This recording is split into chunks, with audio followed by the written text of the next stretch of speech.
Salamünaleyküm, hər birinizi xoş gördük. Yeni bir videomuzda sizlərlə birlikdəyik. Videomuza başlamazdan öncə sizlərdən xahişim videolarımızı bəyənib paylaşmağı, öz fikirlərinizi bizlə bölüşməyi unutmayın. Hər kəsə dəstək üçün təşəkkür edirəm. İtimiz də getdi, ərazini tam yoxladı. Ondan sonra geri qayıdıb keçilərin içinə. Tam nəzarət altındadır vəziyyət hal-hazırda. Bizə səhər tezdən də keçiləri gətirmişik. Burada qarınlarını doydursunlar. Həməşə kim bizim bu müftəxorlar buradan lazım olan ərazidən kənara çıxmağa çalışırlar.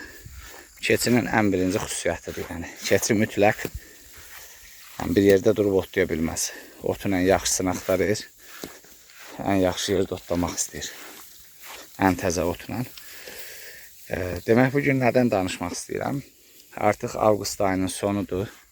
Sonuna yaxınlaşırıq da, yəni başda bugün ayına 19-u. Yavaş-yavaş təkə qatım başlayasıdır. İndi bəzi yerlərdə biraz gec qatılır. Sentyabrın axırı, oktyabrın sonu. Bəzi yerlərdə artıq təkə qatılıbdır. İndi bu asılı insanların öz qərarlarından, heyvanları saxlamağın əsas hədəfdən də, yəni məsələn, ətli üçün saxlayan insanlar daha tez qatırlar ki, balalar tez olsun, yaz ətliyə tam yararlı olsunlar. Uzun sözün qısası, təkə qatımından əvvəl nələr eləməliyik, nələrə diqqət eləməliyik ki, növbəti mövsümdə, növbəti ildə məhsuldarlıq daha yaxşı olsun. Burada bir neçə məsələ var, onlara diqqət eləməyimiz daha vacibdir. Ən birincisi heyvanların sağlamlığı.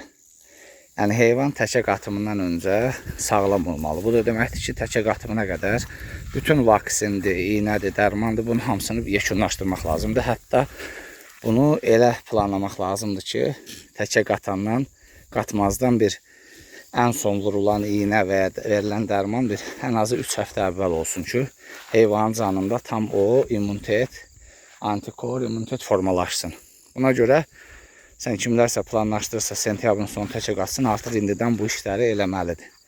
Məsələn, əsasən də qurd dərmanı və vaksinlər. İndi vaksinlər düzdür, o asıl insanların öz şəxsi verəcək qərardan ki, bəzi adamlar deyir vaksin yaxşıdır, bəzisi deyir pisdir. Ona kimsə qarışa bilməz, hərənin öz fikri var. Amma qurd dərmanı xüsusilə də belə göy otla qidalanan, yəni çöldə otarılan heyvanlarda mədə bağırsaq qurtları olsun, qaraciyər, ağciyər qurtları olsun, bunlar %100 təkrar formalaşıb aktivləşəsidir. Yəni, canında da bir problem olan, qurdu olan bir heyvan, bir belə deyim də sağlamlığı yerində olmayan bir heyvana təkə qatdıqda o heyvan tam olaraq səmərəli olası deyil. Yəni, bir problemi olan bir heyvandan siz tam səmərə götürə bilməzsiniz. Ona görə nə eləmək lazımdır? Ən birinci növbədə bunu eləmək lazımdır. Bu birinci məsələ. İkinci bir məsələ, buna deyirlər flushing, yəni heyvanların qüvvəli yemlə qidalandırılması ki, eyni anda qızğınlıq başlasın və eyni anda heyvanlar təkəsini götürsün ki, sabahları balanı da eyni dövrdə alasınız ki, satanda, nə bilim, süd sağanda hamısı bir yerdə olsun. Yəni, normalda məsələn, təkəni heyvanın içinə buraxırsan, heyvan təkəsini götürür 1 ay, 2 ayın içində. Yəni, bir bala olur fevral ayının əvvəli, bir bala olur, nə bilim, aprelin əvvəli, mayın əvvəlinə gedir, çıxır. Bu da nəyə gətirib çıxarır? Heyvanlar həm çəpişlər bir-birindən fərqlənir, oğlaqlar, balalar. Satış zamanı cəm şəkildə satmaq olmur. Süd sağanda hamısını eyni anda sağmaq olmur. Heyvan birinin balasını əmizdirsən, birini sağırsan. Bu da məhsuldarlığı aşağı salır. Yəni, istər-istəməz işi də artırır. Ona görə bunu eləmək lazımdır. Plus bu nəyə xeyirdir? Bu heyvanların növbəti ildə həm bala sayının yaxşı olmağına gətirib çıxarasıdır. Yəni, bala sayının artıq olmağına, məsələn, ekizlik, üçəmlik, hətta 4 bala verməsinə belə təsir eləyərsə, təbii ki, bu 3 və 4 bala vermə asılıdır heyvanın genetikasından. Daha çox bu sayda balanı verir cins sortlar, cins keçilər. Bizim yerli keçilərdə bu çox az rast gəlinən bir şeydir. 3 bala, 4 bala, yəni nadirən olan bir şeydir hətta. Amma cins keçilərdə Saanen olsun, Alpin olsun, Hələb olsun və digər cinslərdə bu bala sayının çox 1-dən, 2-dən, 3-dən çox olması demək olar ki, belə qeyri-adi bir şey deyil. Düzgün baxım olarsa, rahat o sayda balanı almaq olar. Bu da nədir? Həmin o flushing dediyim, heç olmasa təkə qatımdan 3-4 həftə əvvəl heyvanlara qüvvəli yemin verilməsi. Təbii ki, burada kimlərsə qüvvəli yem verirsə, ona bir şey deyə bilmərik. Artıq yem verir. Məsələn, bizdə heyvanlara demək olar ki, ilin 8 ayı, 9 ayı bunlar rahat qüvvəli yem yeyirlər. Bir o qurutma dövründə, bir də palıd dövründə biz bunlara yem vermirik. Yəni, qalan müddətdə heyvan daimi yem verildiyinə görə bizim heyvanlarda flushingə ehtiyac yoxdur. Amma əgər kimsə yem vermirsə, normal otlaq şəraitində saxlayırsa, yem verməyi məsləhətdir təkə qatımdan öncə. Bu ikinci məsələdir ki, biz diqqət eləməliyik. Üçüncü məsələ nədir? Heyvanların seçilməsi. Məsələn, deyək, heyvanlarınızın içində ola bilər ki, yaxşı bala verməyən olar, südü qənaətbəxş olmayan olar, nə bilim, da belə içinin çıxdaşlar deyirik də ona, yaşlısı, qocası. Bunları maksimum çalışmaq lazımdır ki, irdələnib seçilsin ki, həm cins saflaşsın, yaxşılaşsın, təmizlənsin, qüvvətlənsin, həm də məsələn, elə heyvan var ki, sən bunun içine təkə qatırsan, sabah gəlir, bala verir, ya balası salamat olmur, ya özü zəif qalır, südü olmur, artıq yaşlanıb da, yəni. O bir yükə çevrilir, yəni, məsələn, heyvan bala verir, südü yoxdur. İndi gəlsən bunun balasını hansısa heyvana ver, nə bilim, ayrıca saxla, neynə. Bu biraz baş ağrısı olur. Bunun qarşısını almaq üçün nə eləmək lazımdır?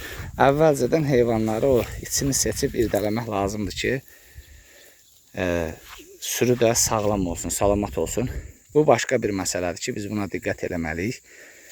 Yəni, əgər əziyyətimizin bəhrəsini görmək istəyiriksə, normal oradan bir xeyir, fayda götürmək istəyiriksə, bunu eləmək mütləq və mütləq vacibdir. Başqa bir məsələ təkə seçimi. Yəni, təkəni əgər özümüzdə damazlıq təkə varsa, heç bir şey, onu yenidən sürünün içinə qatasıyıq və nəsil davam eləyəsin. Bizdə bu il keçənki təkəni hələ saxlamışıq, onu bu ildə qatasıyıq. Yox, əgər təkə yoxdursa, artıq bu ən vacib məsələlərdən biridir. Yəni, təkəni hardan almalısınız? Burada fərqi yoxdur. Yəni, mən hansısa bir cinsi vurğulamayasam ki, hə, mütləq bu təkə alın, bu cins alın, o cins alın, heç bir fərqi yoxdur. Əsas odur ki, əldə eləyəcəyiniz təkə sağlam olsun. Yəni, sağlam dediyim, inşallah elə bir şey olmasın, yəni hər hansı bir xəstəlik olmasın. Çünki hər hansı bir xəstəlik olan heyvan avtomatik olaraq bunu bütün sürüyə yayasıdır. Yəni Allah qorusun, hansısa bir xəstəlik olan bir təkəni alsaz, onu sürünün içinə buraxsaz, heyvanlardan bala ala bilməyəsiniz, heyvanlar bala ata bilər, heyvanların nə bilim balaları zəif ola bilər, ümumiyyətcə heyvanlar təkədə qüsur olar, heyvanlar təkə qatarsınız, 5 ay gözləyirsiniz, heç biri bala verməz. Yəni, bu məsələlərin olmaması üçün birinci təkəni seçəndə mütləq və mütləq bunlara diqqət eləmək lazımdır ki, təkə sağlamdırmı, bildiyiniz yerdən təkə almalısınız, həqiqətən normal heyvan olmalıdır, təmiz heyvan olmalıdır, məhsuldar heyvan olmalıdır ki, sizin də əziyyətiniz boşa getməsin. Yoxsa elə gözü yumulu gedib hansısa bir yerdən təkə gətirib heyvanın içinə qatmaq, bu biraz risklidir, yəni. Heç bir xəstəlik olmasa belə, sabah ondan alacağınız balaların keyfiyyəti, sabah ondan alıb artıracağınız damazlıqların keyfiyyəti, istər süd verimi olsun, istər ət verimi olsun, tamamilə asılıdır bu təkədən. Ona görə təkə seçimini mütləq və mütləq düzgün eləmək lazımdır. Təkədə bir digər məsələ də nədir? Heyvan sayına görə təkə düzgün seçilməlidir. Yəni, neçə heyvanınız varsa ona uyğun təkə seçməlisiniz. Ən azından ortalama olaraq 25-30 heyvana bir təkə qatmaq daha məsləhətdir. Burada təkə, məsələn, mən qala olubdur, 70 heyvanın içinə də bir təkə qatmışam.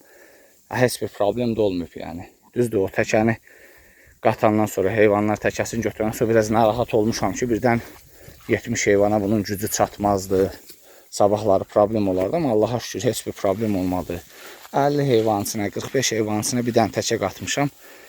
Heç bir problem olmayıb. Bu o demək deyil ki, bu hər zaman belə olasıdır. Bu asılıdır. Məsələn, keçən il qatdığım təkə, hansı ki, keçən il ondan əvvəlki il buradakı bu küərlərin vaxtında o Mursiana ilə Sanən. Məsələn, mən o Sanən təkəm həmin dövrdə Mursiana olmasa, bəlkə də tək gücü çatmayasıydı yəni.